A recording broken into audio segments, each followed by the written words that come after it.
What does leadership in a crisis look like on the ground? Well, stay tuned to find out how one CEO is making it work.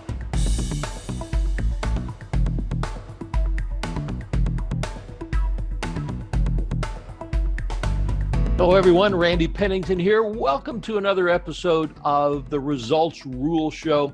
If you've watched any of our past videos, you know that it's mostly been me talking to you about what it takes to lead in a crisis. Today, I'm very excited to bring one of my clients, one of my good friends, to you to allow him to share with you what he's been doing.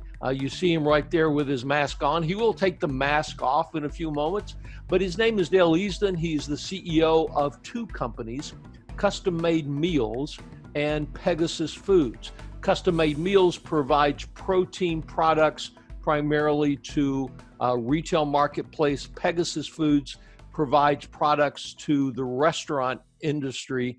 His operations have been up and running since day one of this. They've never shut down, and they've had some challenges. Today, we're going to talk a little bit about the challenges that he's had, how he's approached those, and then we'll come back to some things that you can learn. So first off, Dale, welcome. Thank you for joining me here today. Thanks for being here.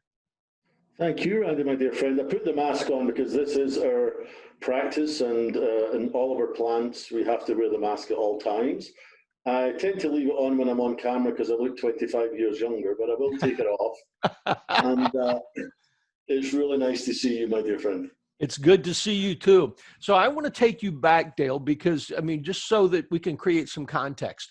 You have two plants. One of them is in the Denver, Colorado area. The other one is just east of Dallas, Texas. You commute back and forth between those two operations. Where were you? Which plant were you in when you first realized that this COVID-19 virus was going to be bigger than just some people in China? Yeah, I was actually in our Denver, Colorado plant where I'm sitting right now.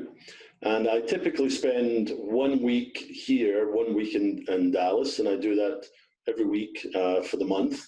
But due to the virus, I've been 3 weeks in Dallas and working from our Dallas plant and my home office there, and then 1 week here. So this is where I was when we first realized it was going to be a bigger issue than we were anticipating at the beginning.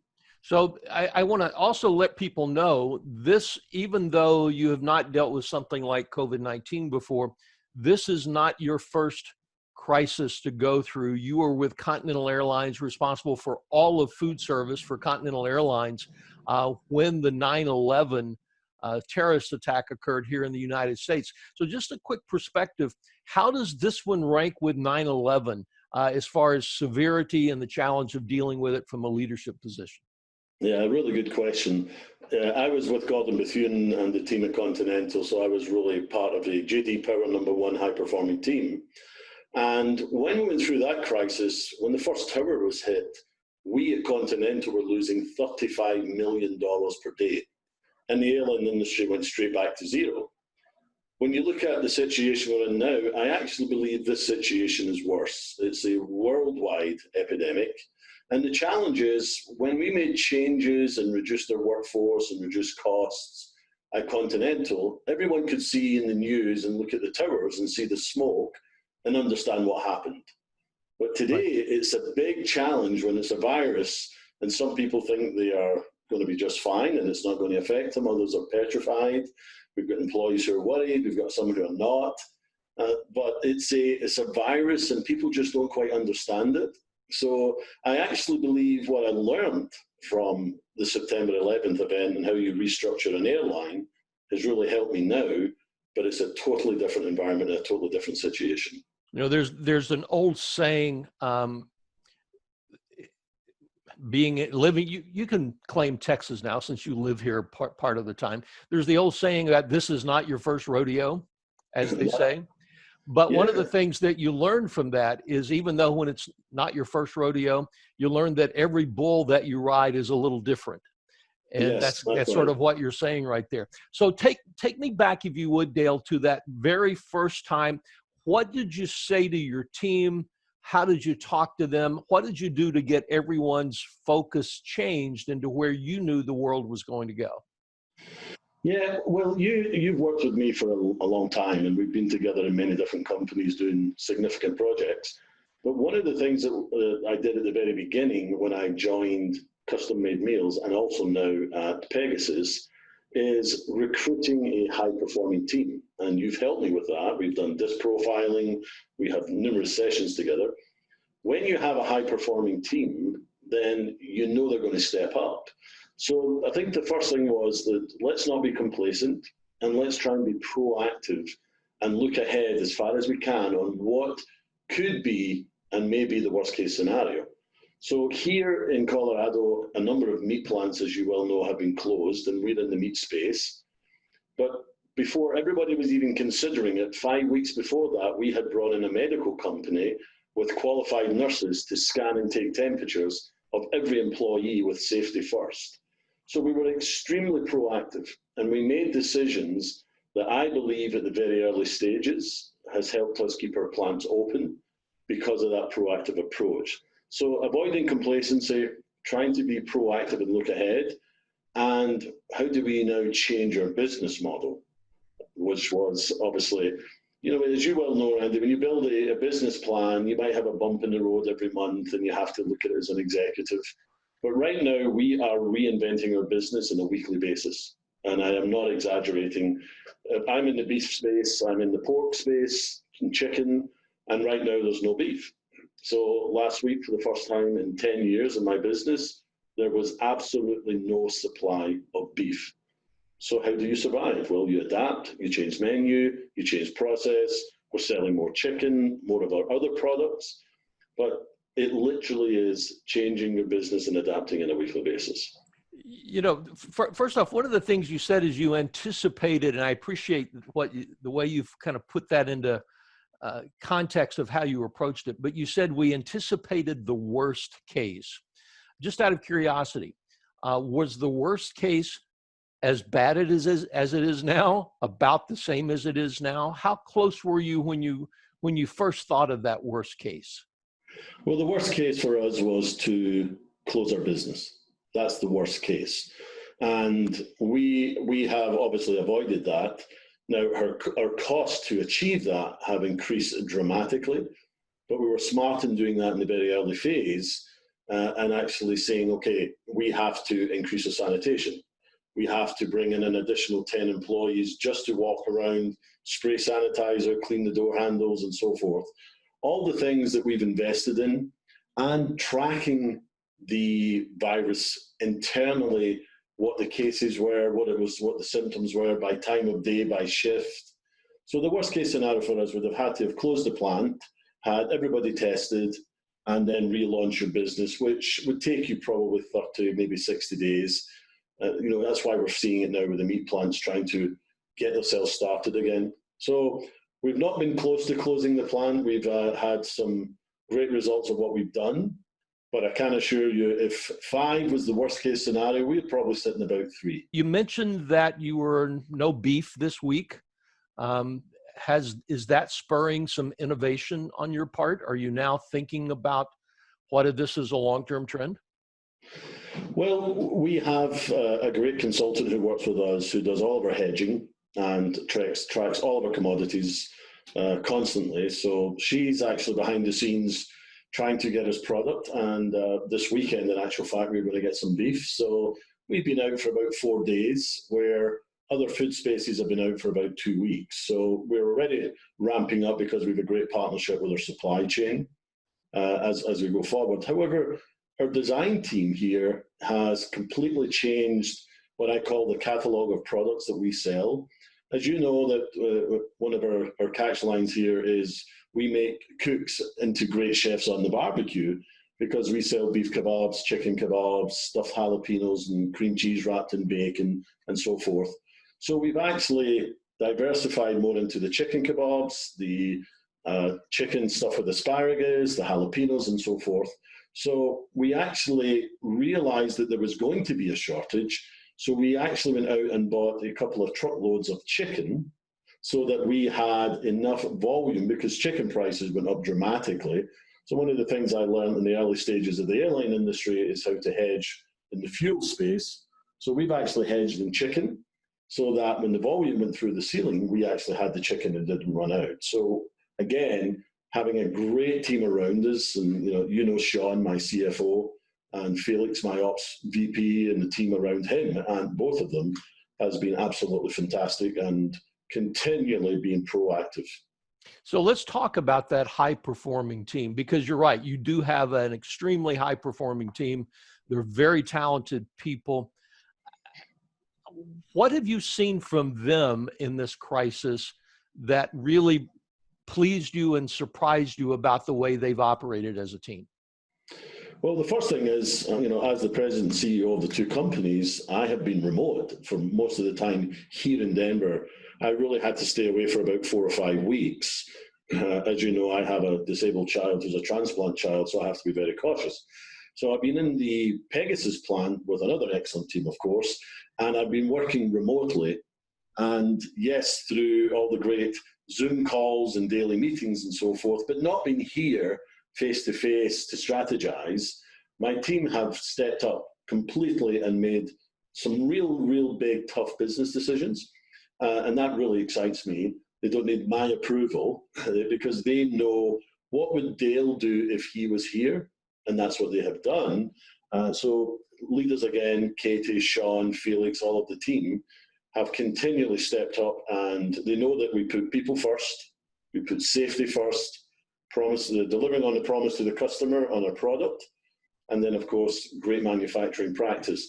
So they're well trained, and I'm just so pleased that in both companies the senior leadership team have stepped up and said we have to do this and we have to be here. So where I can have leaders remote, I've done that, but I've also had Felix, who's the head of operations. This is a hands-on business. Felix has been here through the whole crisis and hasn't missed one day. So it just shows what leaders can do in a crisis, and they've stepped up. I'm extremely proud of all of them in both companies. And I know, and I would agree with you. As you know, I'm in contact with all of them on a regular basis, and they are thinking ahead, working ahead.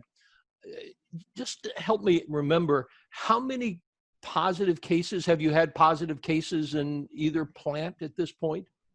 Yeah, I'd rather not share the number, but what I will share is we have had positive cases, but I can tell you that if you measure our business against, and both businesses, against the state and the national average, we are considerably lower. And that is because of all the additional steps we have taken, from screening, nurses. I mean, I wear this badge to show you. Before I can even get into the building, I go to a separate building where I'm actually go through a process where they ask do I have any symptoms. Then the nurse takes my temperature, they have my employee number, they log me into the system. There's no difference from me to the employee on the conveyor belt. And then every morning you get a different color, they give me my tag, and that allows me to then go to security, and security allows me into the facility. And before I can even do that, I must have my medical mask on. And that's just to get into the building. So those steps are, they're the right steps and they're the correct steps. And but I waited to show you what we have to do just to so it's a new norm, I believe, for how we're going to run the food plant. I glad that you did. Now, you also told me, because you have a very unique situation, it's not really unique in the food industry, but it is unique across all industries, is that you have some employees who are full-time company employees, and then you have a percentage of people, a smaller percentage of people who will work from an agency, a temp agency standpoint. Those people are different. They get paid by the agency, not by you. But yet you've done some very proactive things to help make even the agency people feel comfortable that they don't have to come to work and put themselves or others at risk. Can you talk a little bit about what you're doing there?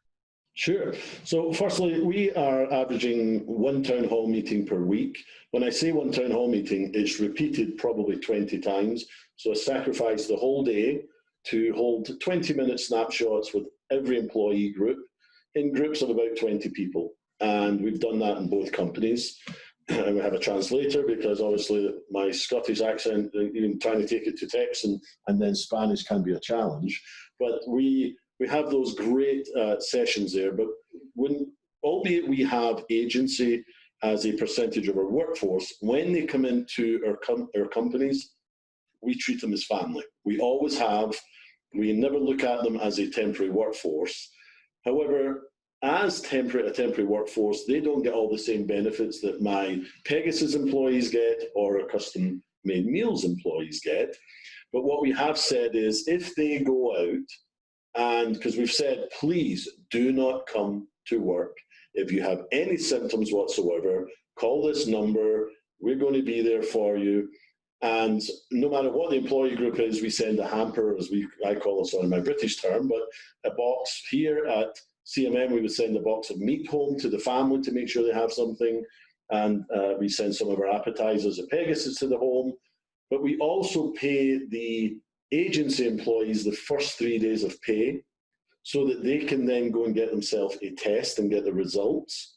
And then we check in with them every day to try and get them back here as quickly as we possibly can. And making sure that they feel safe is number one, because everybody's nervous about this situation. So once they come in the door here, as far as we're concerned, they're part of the family, and the same goes for Pegasus. And paying that first 3 days may not sound like a lot, it's only 3 days pay, but it just allows them a little bit extra coverage until they can get themselves tested. And then if they're tested and they're clear, they're straight back into work. If they need a little bit more time off because they have been tested and they're going into quarantine, then their job is secure. They can call in every day and talk to HR. So as soon as they are free to come back to work, we open the doors up and have them tested. And we are testing actually Pegasus effective Monday. We're bringing in another medical company alongside the nurses to do 15-minute tests so that when we recruit new recruits coming in, they can be tested, as well as the scan and everything else in the survey that we do. So more to come on that one, and we'll see if it's effective. But taking care of them as a family is very, very important. So you talked about, and I want to pursue that for just a moment. As part of that family, I know one of your big priorities is to keep people positive and engaged. And what are you doing on a day in and day out basis? I know you're doing the town halls. What are your supervisors and managers? What are they doing to keep people positive, engaged? Yeah, so the great thing about the leadership team is we agreed, 18 months ago that one of our key fundamental principles is we want to spend 75% of our time on the manufacturing floor. So I always tell the team, we don't make money in the office, we don't make money in meetings. So being on the floor, rolling your sleeves up and helping where needed, all of our leadership team being there for them, calling every employee who goes out at home to check they're okay, check their family's okay. We've had some of our employees have some major financial challenges through this. We've helped them. So being there for them constantly, and again, good communication. And we still have our employee celebrations. We had Mother's Day, and we still celebrate with our employees. We've put 2 large marquee tents into our car park. We've taken a lot of tables out of our cafeteria for social distancing. So we've got plenty of space and additional space now. We took a training room, our cafeteria, 2 marquee tents, and our employees now have plenty of space. And we still bring in a nice lunch for them and make sure they get a nice meal. And then for Mother's Day, they all got a pack of shrimp to take home for the family. Just little things that say, we care about you, we're here for you. And we always have an open door policy from myself all the way through the organization. And my team are here constantly. And if there's even the leaders who are working remotely are trying to come in at least 2 days a week, just to have that presence on the floor. And as you well know with Felix, his door is always open, and his department managers are spending as much time as possible in manufacturing to support.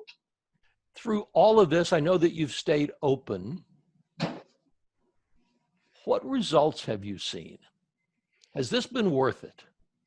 So we are seeing the busiest we've ever been. We are seeing some great performance from all of the team. And our goal, we take it very seriously, we are feeding families across America in both companies. And we take that responsibility seriously. So those type of volumes that we are creating here and sending out, and we haven't shorted the customer. So in this crazy environment, we have still done that. In Pegasus, where we have large customers with restaurants and the best they've got really is curbside, then what we've obviously seen is a complete decline in the business. However, as they are now getting ready to open up and fill up their DCs, they are actually asking for 40% more volume than before the virus, because they have to fill up the DCs to feed the networks. So both companies are ramping up rapidly. And at one of my town hall meetings at Pegasus, an employee said to me, "Mr. Dale, I just want to thank you. There are 4 adults in my house, my husband and my 2 children, and I'm the only one who's employed. Thank you for keeping us employed." I take that really, really to heart, because it's a big responsibility that the lady goes home and takes care of the family. And that to us is key. So we're ramping up a second shift at Pegasus right now, bringing in 150 employees. So we're excited about that, and the team's really ramping up for the volumes the customers need. And we have been seeing records here every day at Custom Made Meals. So the answer is yes, it was worth it. It's always worth it.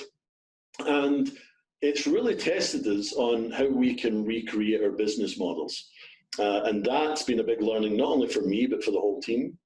And we stepped up. So we've got a lot of good recognition in both companies from our customers for remaining open, remaining safe, and providing great quality. And that's something we take to heart.